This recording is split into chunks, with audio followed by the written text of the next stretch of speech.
guys, it's Shelly here. Welcome to my channel and thank you for joining me today. On today's video, I'll be doing a how I color wood video. So I have had a request, it's been a while since I've had this request actually from a couple of people on how I color wood and how I use my paint pens in combination with coloring the wood, and I think it was specific to Teresa Goodridge pages. So I started this page and I thought, okay, I'll come on here and just quickly show you how I would color my wood.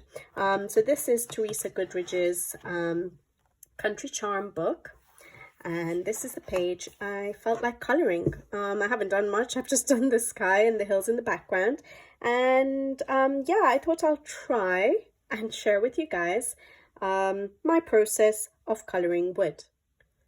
Okay, so as usual, I'll be using my Faber Castell Albrecht Dürer pencils, as you guys know. I've got 3 colors here. Now, I use different combinations for wood all the time. So today I'm going to be trying out the combination of using brown ochre, nougat, and walnut brown. And I've also got a black and ivory here. And if I need, I'll get possibly a dark sepia, but we'll see.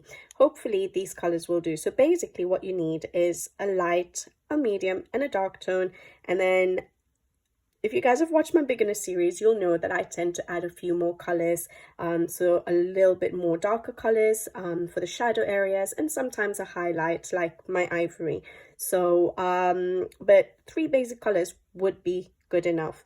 But basically, the main thing about coloring wood, I guess, is creating the wood grain effect. Now, on some pages, like this one from Teresa Goodridge, she already has some, you know, texture into her wood, and you could use those to help you create your own texture, or you can just ignore them and color over them.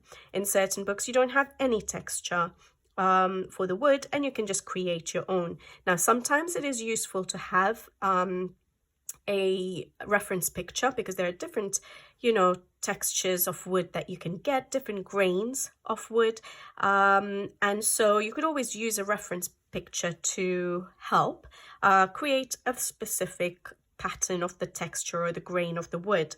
I just color and I do it quite random. I like to not make my wood look all uniform. So yeah, I'll come on here and I'll just try and explain to you what I do basically, and show you what I do. And the first thing I do is try to create a base for the wood. And you could be using, obviously the Albrecht Dürer pencils are watercolor pencils, so I am going to use them I'm going to activate them with water just to help with the blending process, just to speed it up a bit. But if you're using pencils that are not watercolor pencils, then just go in with a light layer and create a base for yourself. I am going to activate with water. So if you're using dry pencils, no watercolor pencils, then you can just put a uniform base layer all over your wood. What I'm going to do is, because I'm going to activate with water, I'm going in from the areas that I'm going to sort of have as a shadow or have darker browns in it, and keep the areas where I want a little bit of highlight or the lighter browns to show through. I'm going to keep them for now without any color, because I may obviously pull that color into those areas with the water. All right, so dry pencils, just a uniform layer throughout, very light, because you're going to come in with lots of layers for the darker shades. But if you're using watercolor pencils like me, then just, again, you're still going in light-handed, but just go in from the areas that would be in shadow. Now, I use, like, each panel of wood, I would say where the between the junction between the 2 panels is going to be the darkest, because that's where sort of the crack between the, if this is a patio, that's where the gap is going to be between the 2 panels of wood, if panels is the right word. So that's why I'm going from the line up into the center of that panel, and then I'm working from that panel in. because my darkest areas are going to be along this line between the two panels. All right. So right now I'm just coloring over the texture effect that Teresa Goodrich has given us. Maybe I'll do a couple of panels so that you can see how I do. I don't think I'll color this whole area of wood on video. Let's see, because it takes a while to do the texture effect. All right. Here it's going to be a shadow, and Teresa Goodrich has given us that idea that it's going to be in shadow because of all the textured lines she's put. So I'm going to use that. I'm going to keep that in mind and make that a little bit darker when I come in with my darker pencils. Now when I come, sometimes when there's no texture, I will try and create the lines myself, and sometimes create some circular grains as well, because in wood you will get circular grains. Now we have one here by Teresa Goodrich, and so I'm going to take advantage of that, and I'm going to try and incorporate that in the texture I'll be creating. So I'm going to make the center of that circle a bit dark and the outer part a little bit dark, and the inside I'm going to leave light for now, and I'll see how we color it. But basically, I think the best thing to do is look at a reference picture to see what wood grain looks like if you haven't ever just had a glance at it, to see where the dark, you know, textures or lines or circles are going to be. Let's do one more panel, because this is quite a plain panel, so I can show you how I add in my own grain effect on that one quite well. Dark here again, because it's going to, that part of the wood is underneath the swing, so it's going to create a shadow underneath, so we're going to make that darker. And then from the join of the two panels, I start dark there and go shade and light towards the center. Now I'm only doing this part of shading because I'm going to activate with water. Like I said, if you're using just dry pencils, then just put a very light layer throughout, because you're going to come in with your darker shades and create your texture. So you don't need to do this part of the shading that I am at this stage. I'm just allowing for some mistakes of when I use the water. I can accidentally pull in the color into my highlight areas. So I don't want those highlight areas from the word go to be dark, because it's always easy to add more color to areas if you need to, but it's not as easy to take away. So if you lose your highlight areas, it's harder to bring them back. Yeah. All right. So let's stop there because it'll take forever. And I'm going to just activate it. So I'm just taking my water brush and I'm going to just activate it. And I'm going from the light area into the dark. So in case you are using Albrecht Dürers or any other watercolor pencils or any other water mediums, like even Neocolor 2s, you can do your basing with Neocolor 2s as well, or any other, you know, water-based medium. So go from the light areas that you created. See, the little bit of brown has gone into those highlights, which are fine. They still look highlighted, but compared to the other areas. But go from the light areas into your dark, because you don't want to pull too much color into your highlight areas. Like I say, we want to maintain them. Yeah. I chose brown ochre this time. I don't use I'm just trying to think whether I have a normal combination for wood, but I don't think so, because I always change them. Sometimes I even do blue wood, sometimes I do, you know, red wood. So it just depends. I think the main thing is to just make sure you have a light tone, a medium tone, and a dark tone in whatever shade of pencil you're going to be using. But I chose brown ochre this time because it has a little bit of a yellowish tint to it. Tint, is that the right word? But a little bit of a yellowish color to it. So I thought it would brighten up things because it's outdoor, you know, the sun could be hitting on it. So yeah. right? So I've basically just activated it, and now because I've done that, we would leave it to dry. And then once it's dry, we can then go in with the pencils dry. So I'll let it dry and I'll be back. In the meantime, I might just go ahead and quickly base the rest of mine to some music.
Okay, so that's the basing done. Now, one thing I did want to mention, if I can show you, if you're using just dry pencils, it is important that you don't use a very sharp point, because you don't want to create lines. You want to make sure that it's all just soft sort of base. So I'll try and show you. So is it easy to see? I doubt it. But if you're able to see, There we go. So if you can see, there's a little flat end to the pencil. I would use that side to shade if you're using a dry pencil only, because you don't want to create lines, you don't want harsh lines, you want a good soft base. So because you're going to create your lines now for the texture, so you don't want to create harsh lines from the word go. So try and use the slightly flatter end. I had it there for a minute and I moved it, but there we go, see?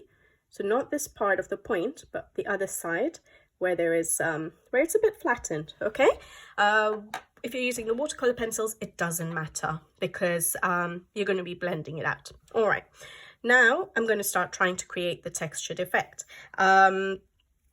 So I don't have a reference picture, so I'm just going to try and create it on here and just try and explain to you guys what I would do. I always start from my it's easiest for me, I'm able to see it if I start from my shadow areas. So the areas I know will 100% be in shadow, I start darkening those areas. So for example, we know that there's a swing here and it's going to create a shadow. We know there's a little bird here, so there will be a shadow there. Like I mentioned, where the panels meet, I will usually make it a little bit darker. So yeah, those are a few areas I think I would first start to create my shadows. And so I'm literally, we want sort of a grainy effect. So rather than going in like lots of circles, it's okay to sort of, you know, go just side to side sort of coloring. Because we don't want to smooth it out completely. Unless you want a smoothed out effect, then that's fine. But literally, I'm just going in the areas of shadows. Okay, so I am using at this stage the texture that Teresa Goodrich has sort of given us to help us see where a shadow would be. So I am using that right now. But I'm just coloring over those lines. I'm just using it to see where my shadows are going to be. Yeah, so I'll do these 3 panels, and then if I need to do any more, I will. So I'm literally just laying down the color again, light strokes, because I just want to darken up those shadow areas, okay, to start creating the depth to our page, really. All right, so then, like I said, from the join of the panel, okay, we can do our little shadow here as well. I'm going to, again, she's given us a little texture line there, so you know it's going to be in shadow. Even here, look, we do have a little shadow under our birds, okay? So, yeah, there we go. So we're sort of thinking about both the shadows and highlight areas, but at the same time, we're going to then want to create some texture to the wood. In this sort of a scene. So, but the shadows and highlight areas is just to create your depth to your picture, the 3D effect.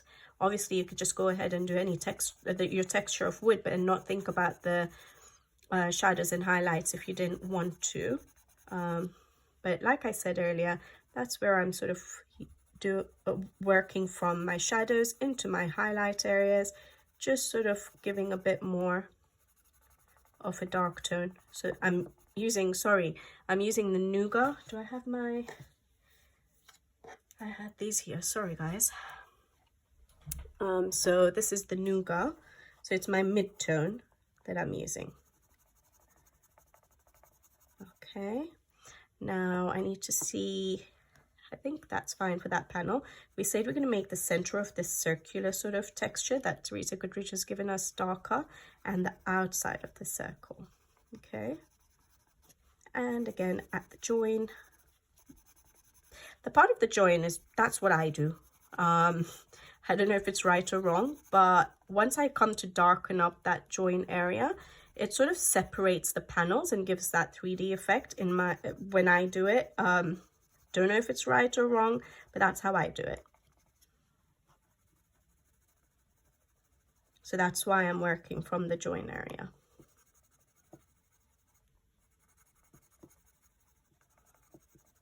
All right.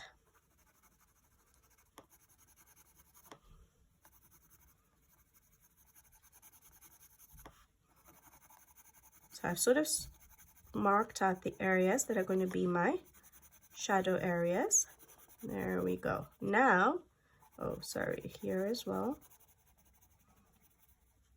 Okay. So you can already see a little bit of depth, yeah? Now, with wood, we have, I'm just going to do these 2 panels for now, and then I'll see if I add more, because otherwise you guys will be here for ages. So in wood, we have, you know, light linear texture, linear grains. We have circular grains, and sometimes you have just like random grains like this that just go sort of squiggle across, things like that. So you can just choose what you'd like to do. Now, I don't like to just do all linear, because to me that looks quite artificial. So I try and do them a little bit random if possible. So for example, in this case, I am going to use here, I like the fact that Teresa Goodrich has done a random squiggle. So I'm going to use that to my advantage and just darken up that area a little bit to give me my random squiggle. Okay, and then you can sort of lengthen your squiggles, your linear or the lines into your highlight areas now to start creating your texture. All right, when we come in with the darker tone, this will be emphasized even more. So here again, yeah, I can use a bit of hair texture, but I'm going to emphasize a bit more of my linear there. Okay, now here it'll be easier to show because there's no lines, there's no squiggles in this area here. But we want to create a little bit of texture. So that basically where Teresa hasn't put any squiggles, it's basically to indicate that's where, you know, there's going to be highlight areas, but you can still have texture, a wood grain in the highlight areas. So what I'm going to do is I'm going to create my own. All right, and I'm going to work from this little circle sort of texture, circular grain here, and I'm going to start just putting a little bit of a line and just create a linear texture. And then sometimes you can just go off a bit. You see, I've just created a little twirl there, a little curve there, because yes, not all texture is linear. And you can just go over it a bit just to darken it up a little bit. I'm using quite a light hand because I know I'm going to still come in with more layers. Yeah, so you just create random texture, and every now and then just do a little bit of a curve, a little bit of a squiggle. If you don't have any texture on the wood that you're coloring, do a little bit of a squiggle yourself, just like how Teresa has given an example there. So if I come in here, I'm just going to do a little section because there's nothing here. It is helpful to have a little bit of a sharper point. So I'm feeling that because I use this to first shade in my dark areas, it's become a little bit more blunt. But let's darken up near the joins of the panels. Okay, now we have a clear texture, clear area there for us to create texture. And what I will try and show you is to maybe create, so let's do a linear. And then let's do a linear next to it, just going a bit off. And then another linear. See, you can just create whatever kind of textures you want in the wood, or use your reference pages. Do it random. Create a little eye grain if you want, so with a dot in the middle. I've seen that on wood before, you know, so just create whatever kind of textures you like. If you just like linear, go for that. But make it a bit random. Don't just do lines everywhere, because that will make it look a little bit more artificial. Yeah. So for example, here you can even do like a little squiggle there. See?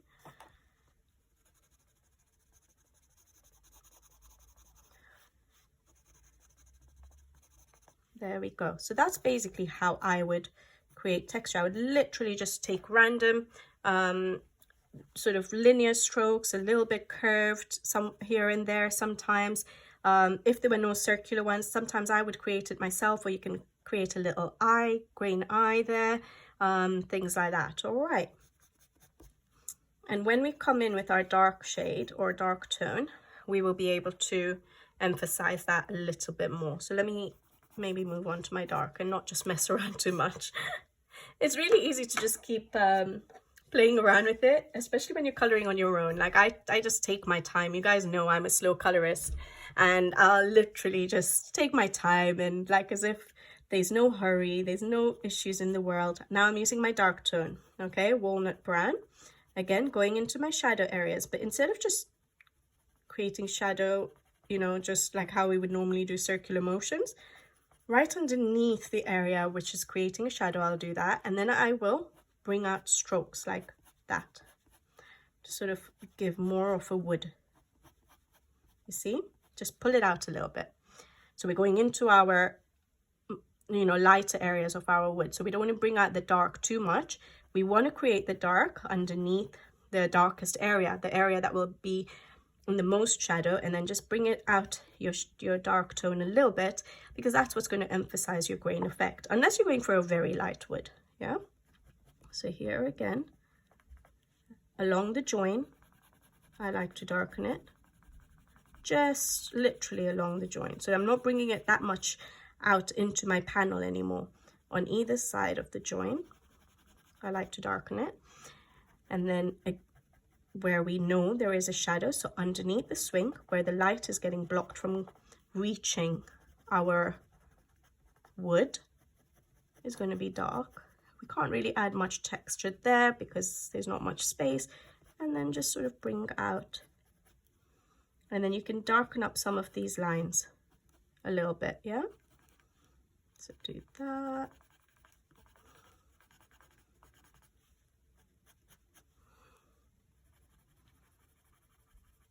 From the panel out, shadow areas. This area at the back can be in shadow, okay, and bring out your, yeah.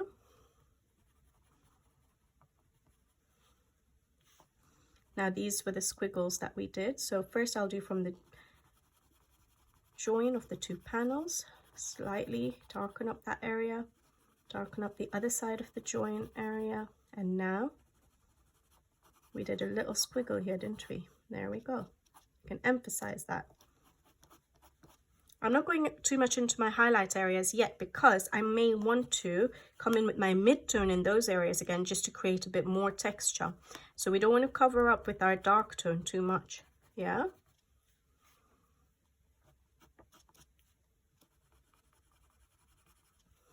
Underneath our little bird here, we can create a little shadow for him that he's creating on the wood.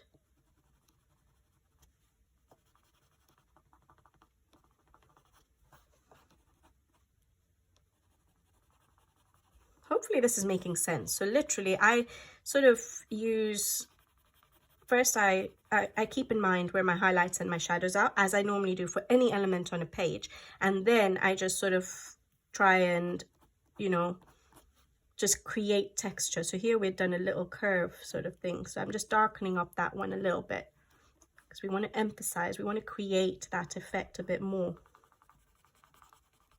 Yeah,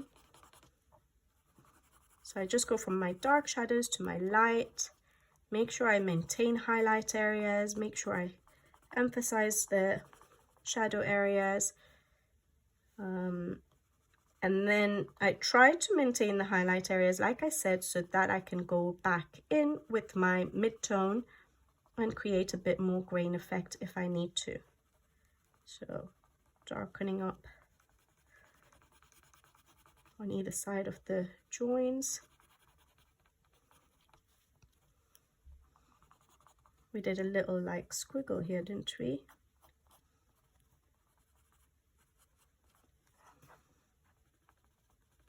And you don't have to press too hard if you're not sure about how it's going to look. So go in light, just give a little bit of shade, and then go over it again if you're sure about it. So just go in light and then go over it again. All right, there we go. So you can see the texture, and then so I feel like obviously those areas are a bit darker, so I'm just going to darken up these little textures that we've done. So going in a bit with a little bit of a heavier hand. Yeah, that looks pretty good, doesn't it? So we've created a few lines, we've sort of use Teresa's areas where she has put some squiggles and just sort of use those to give us our texture. So little, you know, zigzaggy squiggles. We've used the circular ones. I'm going to go over those white areas still, but like I said, it's always easier to add than to remove. So I've kept that white for now. Because once you start adding your texture is when you start to see things a bit more and know where you need to darken up, where you need to create more of a shadow or leave a highlight, things like that. So yeah, and then we've done little curves that we added ourselves just to give a bit more of a random textured effect, because I don't like just lines everywhere. That's how I do it. But like I said, it's always useful to have a reference picture if you want to help you create the texture, a specific texture of wood, because like I said, it's very random, and the different grains of wood that you can get, yeah, in nature. All right, now, like I said, I like the highlight areas, but I might just add in a little bit more just to show you. So I'm going back in with my Nougat. So say you wanted a bit more texture or just a few more, not as dark, so your mid-tone, so lighter grains peeking through. So you can then in your highlight areas, just slightly, don't fill up all your highlight areas, but slightly just add in a little bit more texture, or extend the ones which you have darkened up a bit, extend those ones a little bit, you know, so just create a bit more of a textured effect. So for example, here I can add a little bit, yeah, I actually filled it pretty much, so there's not much that I would add to it, but you can, okay? And now I'm going to go back in with my light tone, and any areas that you want to darken up a bit, I was using brown ochre. Any areas you want to just darken up a little bit, so like this area here now that I've darkened it, I know that I can add a bit of the light tone and it'll look good, it'll be fine, yeah? But I think I want to darken a bit more around that, so I'm going to come back to darken it. But yeah, that's basically what I do. So I create a base, then I keep in mind where my shadows and highlights are going to be, and start working with my mid-tone. I create the areas where the shadows are, so on either side of the joins, underneath objects that are, you know, blocking the light from getting to that part of the wood. And then I go for my dark tone and go over those areas and just deepen up my shadows, and I create with the mid-tone first, sorry, I create the textures, and then I darken up those textures with my dark tone. And then you can just go in and play around with your mid-tone and light tones if you need to, and you can just go over areas that are maybe too much in highlight very lightly with your light tone, yeah, just to fill up any areas that are showing too much of the white of the paper, like here.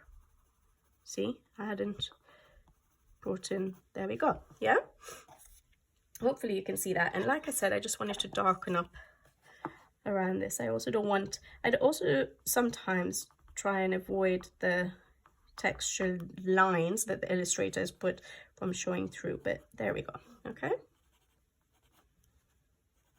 I should stop fiddling, all right? And then, like I said, the joins, now to emphasize, if you have panels, so maybe you're just doing wood texture and that's it, so that's perfectly fine. But if you do have panels like this one, so wooden panels, I like to deepen up. So I'm going in maybe with the black, I think straight away with the black. You could use dark sepia. I'm just going to try and go in with the black to make it more obvious in this case. So I'm using black, and literally where the illustrator has drawn the line, I'm going to just go over it and darken it up. You see, it just sort of shows that the panels are now separated, because you're darkening up the joints, which would be a gap between the two and would be in complete shadow. So if you just emphasize that dark shadow, because obviously the illustrators, the ink on the coloring page is not, it is black, but it's not like an intense black. And that's why, you know, when you do portraits and stuff, you color over the pupils because you want to intensify the black. And so that's basically what I'm doing here. I'm just intensifying that black line. And now you can see the separate panels even better because you've just deepened up that shadow because there's a gap between the two panels. Yeah, hopefully that makes sense. You could even use something like the black to darken up ever so slight, like a, don't bring it out too much, but just sort of, for example, just under this swing, you could, with the dark sepia or the black, just darken it up a bit more. But that's just me because now I just like to create an you know, the contrast. I've spoken about this in a lot of videos. The contrast between the light and the shadow areas is what makes things pop. So I'm just, wherever I have a little bit more of a shadow, just going over slightly. Yeah, so you just darkened it up that in that area there. There we go. So what do you guys think? Hopefully that is useful, and you've been able to see that well. Maybe I'll do this. Now, this is not on every wood, so obviously you could just have a wood panel, you could have some furniture, but maybe it'll help to just also show, to create the 3D effect. I know this is just going off topic because this is a wood grain how I color video, but a lot of furniture, for example, is what you would be coloring and making wood. So maybe it'll help just to show you where the shadows are on like the legs to make it look a little bit more 3D. So I'm just going to do this little bit here maybe. So I'm going in with my mid-tone. So we already have our base. I'm just going in with my mid-tone, and I'm going to show, for example, if I do this panel here to make it look 3D. So I'm just going in from my join into my highlight area. Yeah, darken up that area. We can darken up this, but I'm not going to do this as much. I'm not going to go in with my darkest tones in this where I'm coloring now, because I want to make it look like this bit is sort of bending down. So I'll show it to you in a minute. Sorry, probably didn't make any sense. All right, so we have this. I'm going to create my little textures. So we have some lines, we can use those, you know, sort of extend them a little bit. Okay, now this area is what I wanted to show you. So this is the part of the wood that's sort of on the side rather than on the surface of the patio, I guess. So we want to make it look like it's bending over. So now that will be in shadow. Yeah. So we're just darkening that up.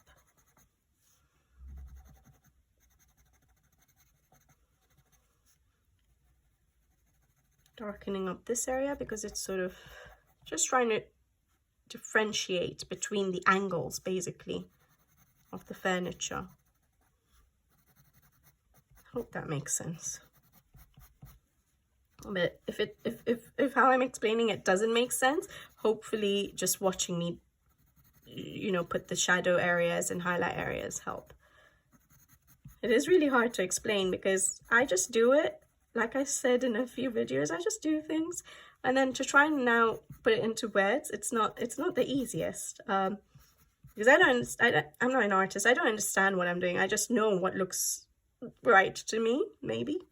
So this is obviously not this top surface of the, so here, top surface of the patio.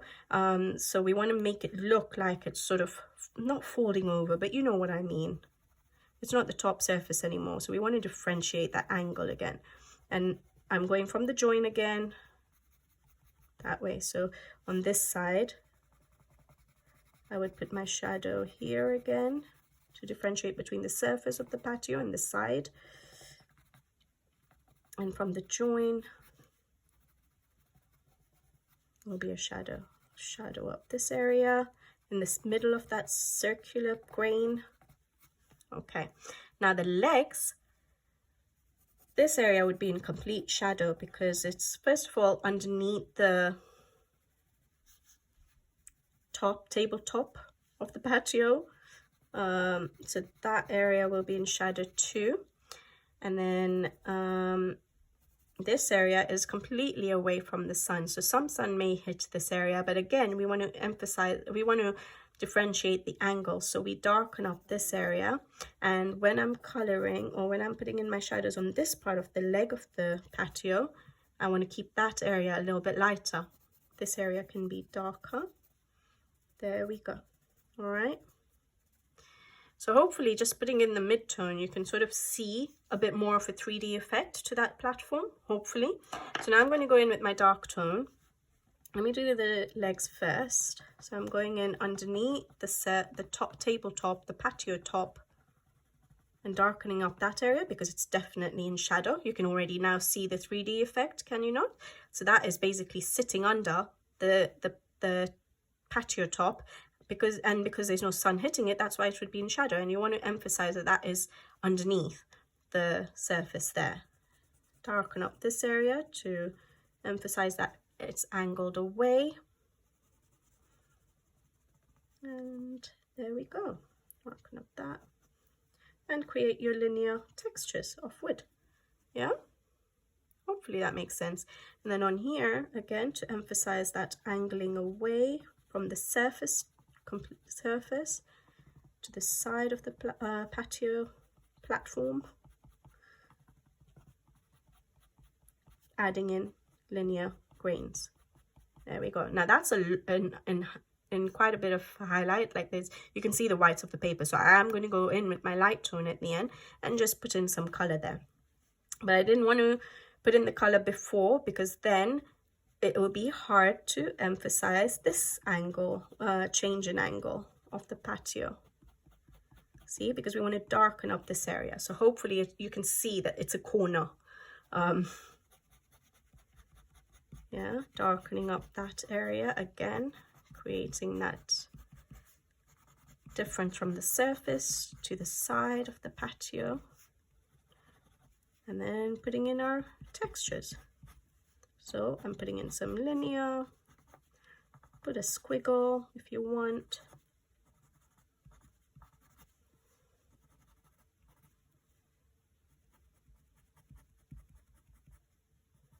Yeah.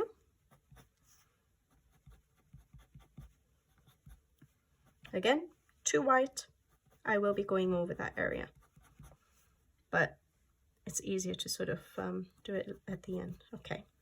Now over here, I said that I didn't want to darken up this area too much because again, we wanted to differentiate the difference from the top surface of the patio to the side of the patio. We wanted that angle to be emphasized, or the edge.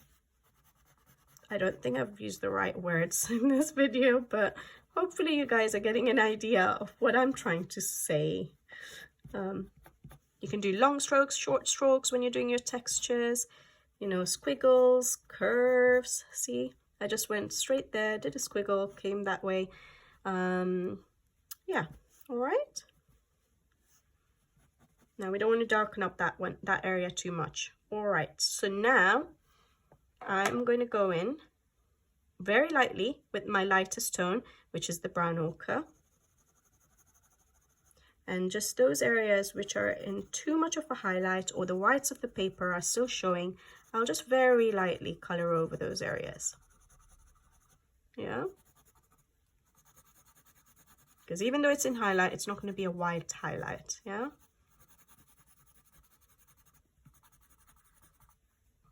All right. And then I will use my mid-tone, which is the Nougat, just to emphasize a bit more texture, but then we don't want it to be too dark, so we just go a little bit into those highlight areas. Oh yeah, sorry, brown ochre, the lightest shade here, just to, okay. All right, hopefully that looks okay to you guys. Now I'm going in with my black again to emphasize those joints, so, and my shadows basically. So I'm just drawing over rather than coloring over those dark lines that the artist has put in for us to show us where the panels joins are, or where the shadows are, where they separate. So, and then we have a very dark shadow underneath on the leg, right underneath the surface. So I'm just darkening up that to just deepen up that 3D effect. There we go. Okay, a little bit. Again, I'm using linear strokes just to, instead of just circular motions, if you do the linear strokes, it sort of helps with the texture. Yeah, all right. I think that's it. Hopefully that shows how to create, use your wood effect and still create a 3D effect if it's like a table or a chair with the legs there. Hopefully that sort of explains that bit as well. Now going on to using the paint pen. Someone had specifically said they wanted to see how I do wood and how I use the paint pens. Now, I don't always use paint pens for doing wood effect, but there are in certain cases that you can use it just to sort of give a little bit more interest, give a bit more highlight to the page, to cover up the black lines. And I'm just trying to think on this particular one how I'm going to show it to you actually. So basically what I would keep in mind is where my highlights are. So say for example I use this area here. I've got I think this is probably the lightest brown I have, a Tooli-art paint pen. It's from the yellows box and it's number 20 in case you guys have it or want to use it. Now I'm using a light brown. However, you can use any color, like a normal paint pen in white. You don't need to use a colored. Basically, I'm not saying normal paint pen. A white paint pen or something like an ivory paint pen, all right, and color over it. Now I have done my beginner series, if I'm not mistaken. I have shown in the 4th video, hopefully if I remember I'll link it in the description box below. I've shown how I use my paint pens to complete a page and how I color over it as well, how I color over the paint pen. So if you're using a white or an ivory, you don't need every single color of paint pens. So if you're using a white or an ivory, you can use them, and then once they're dried, you can use a pencil to color over it. So you can use your lightest shade, your light tone shade, so brown ochre in this case, to color over your white paint pen, and it still gives a bit of a highlight. You just do it very lightly and it'll still give a bit of a highlight.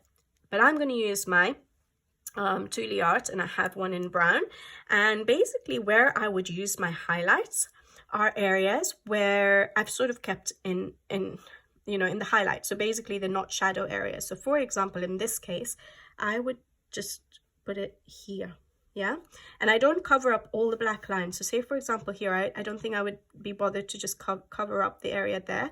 I might start somewhere here and just cover it up. And once you have color around the area, it'll show better and it'll give you a better effect. So that's why I do it at the end. Like right now, it's very hard to show you. But for example, that's where I would put it. Here, this area we left in highlight. So I don't go right from the top because that area is in shadow. But I start on the bottom and I will just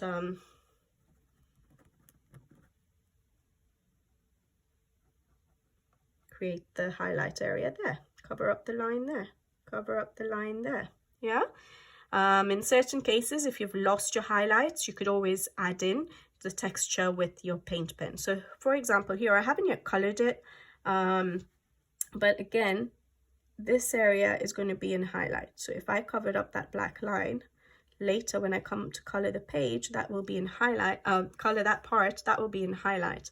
On here, this part of the leg will be in highlight. So I just use my paint pens in the highlight areas. A little bit of highlight here because we did sort of keep that in highlight. So these areas will be in highlight, and when you've colored everything, you will see them just pop. Okay, now if I used a white paint pen, then I would have done that line, let it dry, use my light tone, and just color over it a little bit. I'm just trying to see if there's any areas I would want to emphasize a highlight. Like if you want to do a lighter shade, you know, you can just go in and sort of it's hard to show you on the texture because I've actually used, so sometimes if I don't use Teresa Goodridge's or any other artist's textures that they've put in, sometimes I cover up those lines. But I have used her textures in this case to sort of help me. But you can just sort of create little highlights, you know, textures. It's going to be hard to see because I'm doing it in the highlight areas, but, you know, cover up the certain black lines from the textures that the artist has put in, and that sort of helps give you a highlight. Yeah, but that doesn't show up as much. But I think the main thing would be the edges of your wood where it's not in shadow. Put your highlight there, and that will look really good. All right, so hopefully that makes sense. Here we can put a bit of a highlight because we've lost it a bit. It's not as vibrant. So if I come in here in the circular texture, just create a bit of a highlight just there. See? So even here, actually, I can. So I'm just going over the dark lines, which I don't want showing. Yeah? So hopefully that gives some idea. All right. Of how I would use my paint pens. Now I don't go and white out or cover up every single black line. I just do little bits and bobs, mainly in the highlight areas. So you'll notice it more on these areas, the edge of your wood or the patio platform. And once you've colored the grass there, you will see that area will pop. So yeah, that's it, guys. Hopefully you've liked this video. Hopefully it's been useful, and I've been able to explain how to color wood texture. I think it looks really nice, actually. I've just stood up to look at the camera and I think I like how it's looking. So yeah, I'm going to go ahead and finish the rest of this wood off camera because it's basically the same thing. So you guys will get bored just watching it, okay? So hopefully, yeah, you liked that video. Hopefully you got some tips, and I'll be back with you guys soon. So take care. Thank you for watching, and bye-bye.